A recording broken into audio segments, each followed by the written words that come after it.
charitable trust को हम धन्यवाद देवु जे आम पंचायत आलमपुर पंचायत रे बर्तमान 350 लोक कमल बंटन कराई एमाने समस्त को आम बहुत आगुरी दवा कथा भाई मान सेपटे कार्य व्यस्त नहीं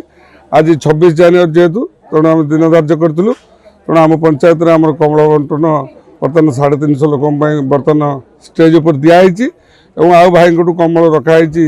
जोटा कि आउ कि वृद्धा वृद्ध रही जाइए से बंटन कर सर अशेष अशेष धन्यवाद मो पंचायत तरफ पाखे आम चिर ऋणी आलमपुर पंचायत समस्त जनसभा जय जगन्नाथ जय माँ मंगला आज आलमपुर पंचायत समस्त आदिवासी मानक मोर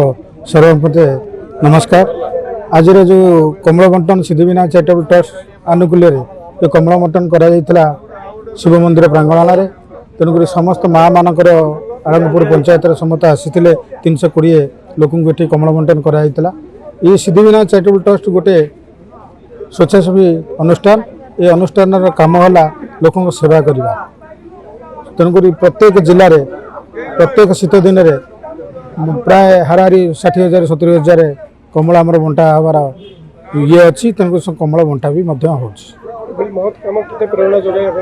ना बहुत खुशी लगे माँ मानकर जो आशीर्वाद मिले मौसा मानकर जो आशीर्वाद मिले से आशीर्वाद आम स्वर्ग तेणुक से आशीर्वाद टी पाइबापी आम भुवनेश्वर सहर आसी काकटपुर अस्तरंगे पहुँचु तेणु माँ मौसा मान कमल बंटन आज जनवरी 26 उपलक्षे सिद्धिविनायक चैरिटेबल ट्रस्ट तरफ